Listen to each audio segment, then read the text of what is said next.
Assalamualaikum warahmatullahi wabarakatuh. Selamat siang teman-teman. Pada video kali ini saya ingin menjelaskan tentang konsep dasar akuntansi biaya. Baik, sebelum kita memasuki ke materinya, terlebih dahulu perkenalkan, nama saya Muhammad Yatri Rifki. NIM saya 3013 0324 110. Prodi Manajemen S1, kelas akuntansi biaya. Baik, kita masuk ke materi yang pertama, yaitu pengertian beban dan biaya. Pengertian beban. Beban atau expense adalah pengeluaran yang manfaatnya sudah habis atau sudah dikonsumsi dalam satu periode akuntansi tertentu. Beban merupakan bagian dari biaya yang kadaluarsa dan berfungsi untuk menghasilkan pendapatan. Beban dicatat sebagai pengurangan pendapatan di laporan laba rugi, sehingga memengaruhi laba bersih perusahaan. Selanjutnya itu pengertian biaya atau cost.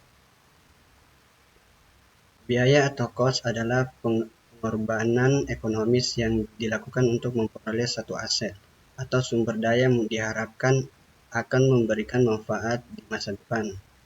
Pengeluaran ini belum habis manfaatnya dan masih memiliki nilai ekonomis. Oleh karena itu, biaya dicatat sebagai aset di neraca laporan posisi keuangan perusahaan.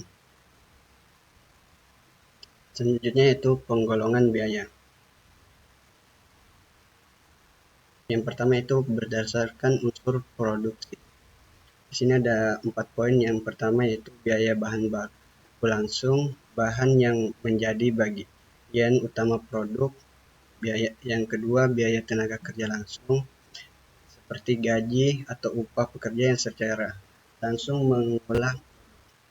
Yang ketiga biaya overhead pabrik, yaitu biaya produksi selain bahan baku langsung dan tenaga kerja langsung, misalnya listrik, penyusutan mesin, gaji mandor.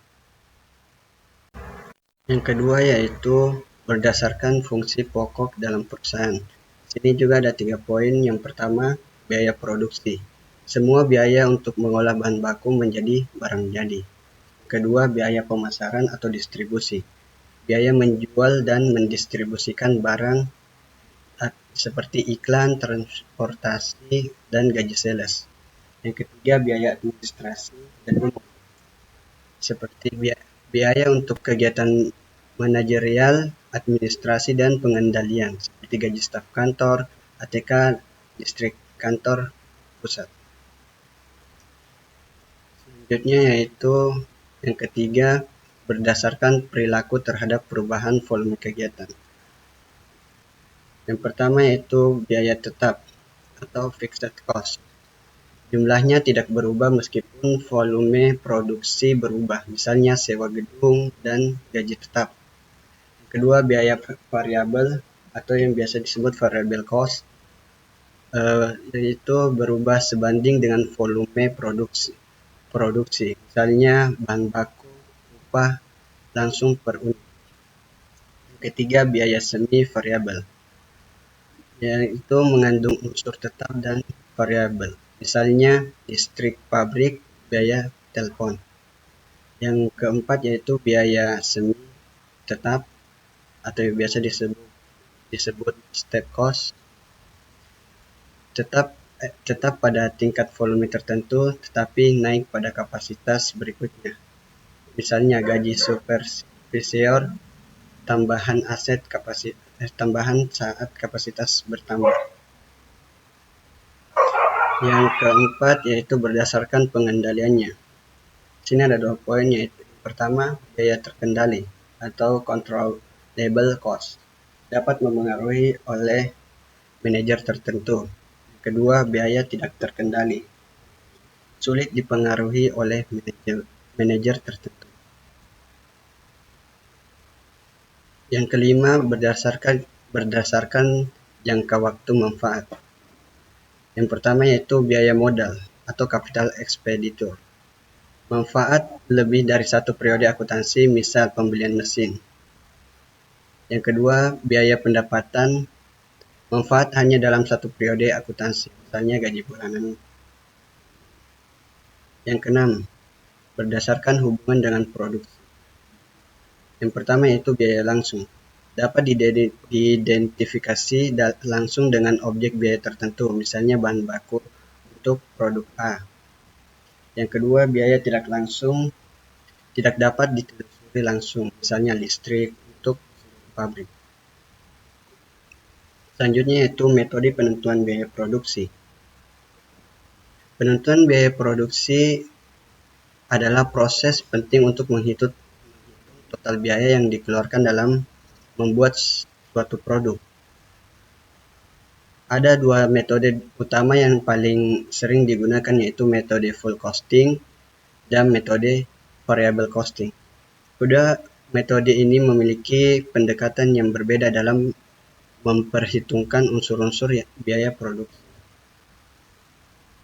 Baik, kita berikut metode full costing. Metode full costing atau harga pokok penuh adalah metode penentuan biaya produksi yang memperhitungkan semua unsur biaya produksi ke dalam harga pokok produk. Ini termasuk biaya yang bersifat variabel maupun tetap.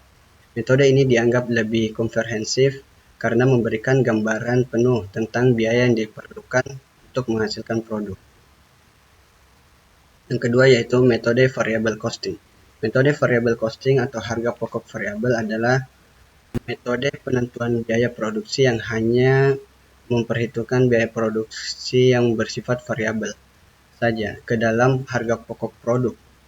Biaya overhead tetap tidak dimasukkan ke dalam harga pokok produk, melainkan dianggap sebagai biaya periode yang langsung dibebankan pada laporan laba rugi. Metode ini sering disebut juga sebagai direct costing. Baik, selanjutnya itu komponen biaya produksi. Di sini ada 3 poin. Yang pertama yaitu biaya bahan baku langsung atau direct material cost. Ini adalah biaya untuk bahan-bahan utama yang secara fisik menjadi bagian dari produk jadi. Biaya ini mudah diidentifikasi dan diukur per unit produk.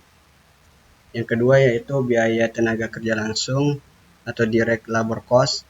Ini adalah upah satu gaji yang dibayarkan kepada karyawan yang secara langsung terlibat dalam proses produksi dan mengubah bahan baku menjadi bahan jadi. Yang ketiga biaya overhead pabrik atau factory overhead cost. Ini mencakup semua biaya produksi selain biaya bahan baku langsung dan biaya tenaga kerja langsung. Biaya ini diperlukan untuk menunjang proses produksi, tetapi tidak dapat diidentifikasi secara langsung ke setiap produk. Baik, mungkin itu saja yang dapat saya sampaikan. Terima kasih atas perhatiannya. Terima kasih.